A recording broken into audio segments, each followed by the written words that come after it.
Hello, everyone. Welcome back to my YouTube channel. It's Dr. Tony Bob here again.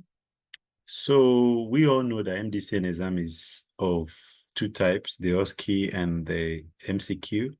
And the MCQ is divided into two, the picture test and the multiple choice questions.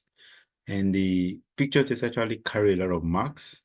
So my focus today is on the picture test, the particular pictures, and we're going to talk about some questions that could be asked regarding such picture. So today's topic is on breech presentation. This is the commonest map presentation we all know. Yeah, we're going to be talking about some few questions that might be asked. So the first slide here is a picture of a breech presentation. So you might be given any of these pictures and you might be asked questions regarding this picture. You might be asked to identify, you might be asked to talk about the contraindication to some certain things like cephalic version, external cephalic version. You might be asked, any random question might be asked from you. So you should be able to identify the types of breech presentation. Of course, we have two types of breech presentation. We know what is breech presentation. Breech presentation is when the fetal buttocks or the lower extremity is occupying the maternal inlet. And please note, don't forget, as the gestational age increases, the incidence decreases. What do I mean by this? Maybe at 8 weeks, the child might be in breech presentation. And at 32 weeks, it might reduce. It might become cephalic, which is a normal way to present. I mean, coming with the head. And at 34 weeks, there's 8% chances that the child is already coming with the head, is cephalic. And our term is around 3 to 4% that the child might not be a breech presentation. Please, you should know that. And you should be able to differentiate between the types of breech presentation. So basically, there are two types of breech. There's a complete and the incomplete breech. So what do I mean by the complete breech? You can see here where we have the one that is written complete breech here. You can see the thigh is flexed and also at the hip here. And you can also see the knee also is flexed here. Like at the knee here, the leg is also flexed here. So when you have situation like this, it is called the complete breech. Why the incomplete breech are of different types? There are the frank breech, there's the footling breech, there's the knee, depending on different types. But basically, we're going to be talking about the frank breech and the footling breech today. So you should be able to identify when you have the leg extended like this from the hip, it's called a frank breech presentation or extended leg, also known as the frank breech presentation. But you have a leg like this, one dropping down here, it's called the footling presentation. So you should be able to identify the types of breech presentations, and you can see the percentage of occurrence of this presentation. We have the frank breech, which is the extended, is about 50 to 70% chance. We have the complete breech, which is about 5 to 10%, and we have the footling breech, 10 to 30%. So you should be able to identify the pictures once you are given.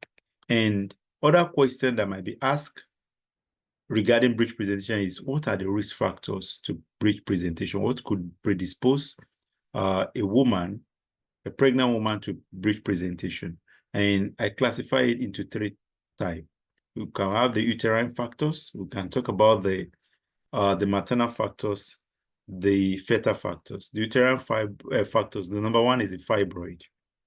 As we all know in Nigeria, being a black race predisposes you to having uterine fibroid, which is also known as the leiomyoma, which is the benign tumor of the smooth muscle of the uterus. So once you are black, you're already at risk of fibroid, then estrogen-dependent tumor, though. Although I'm not to talk about this, but this is a risk factor of fibroid. Another thing could be pelvic tumor. A woman who have a pelvic tumor or congenital anomalies of the uterus, things like maybe you have a septate uterus, aquatic uterus, and so on and so forth, might be a risk factors to malpresentation, to having things like breech presentations. And other factors that could predispose, which is the maternal factor, is the multiparity.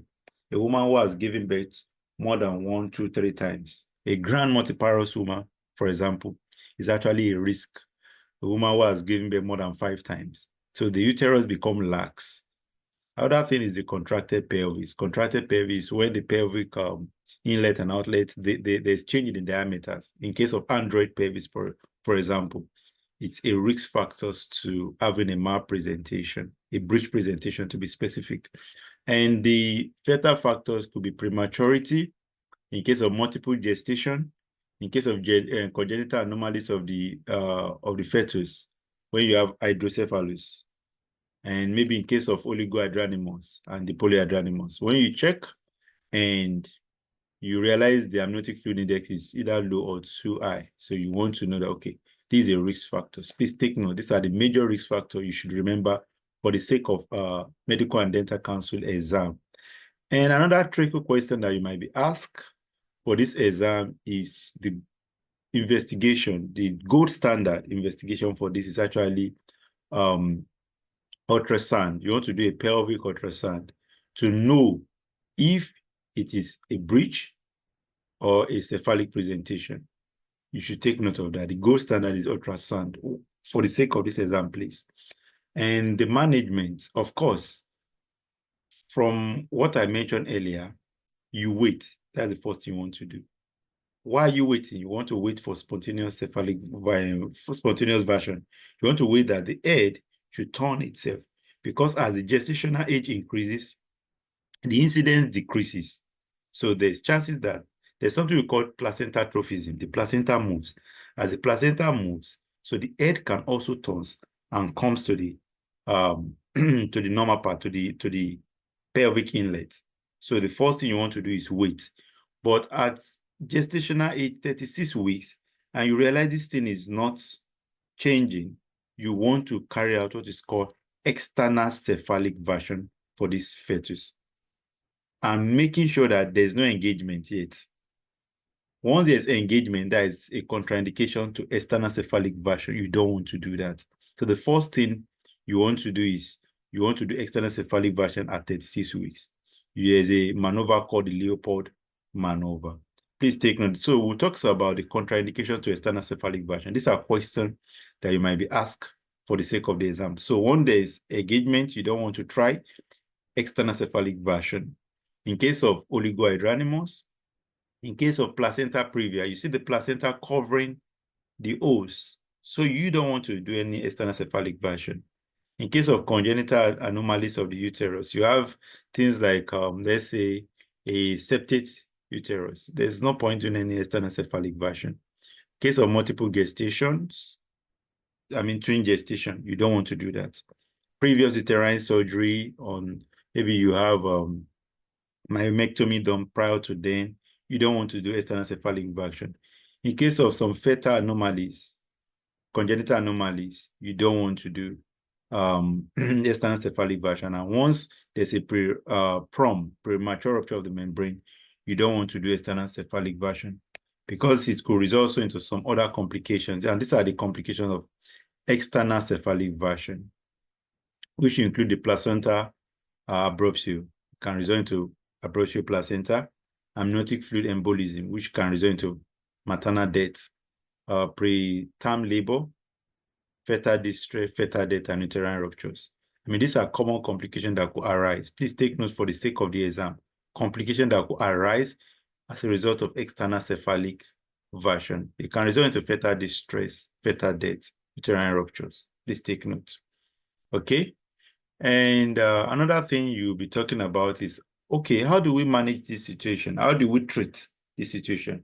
Of course, you want to try spontaneous vaginal delivery, SVD. So by assisting the woman, you want to probably give an episiotomy. I will probably make a PowerPoint on episiotomy later, sorry. I would do a presentation, because you might be asked questions on episiotomy also ahead of MDCN exam. And also a pudendal block is given to reduce pain, and you carry out episiotomy. And there's a score that we use also. It's called Zartuchny-Andrews score. So I don't think you will be asked much about this score for the sake of your exam. Yeah, but it's worth knowing if you really want to know more about Zartuchny-Andrews scores. This is used to determine the outcome of a breech presentation. So there are some parameters like the parity, maybe previous Breech presentation and all that we use. You calculate it, okay? And the other maneuvers that could help, of course, is forceps delivery using the Piper's forceps. Please, a picture of Piper's forceps. I forgot to show you the picture. You might be asked question. They might display a picture of a Piper's forceps, and you might be asked to identify this picture. There are other maneuvers like the bomb Marshall maneuvers, the Marius's smell vent. These are maneuvers that you should take note of. You might just be asked, what are these maneuvers for? They are majorly for breech delivery. Please take note of that.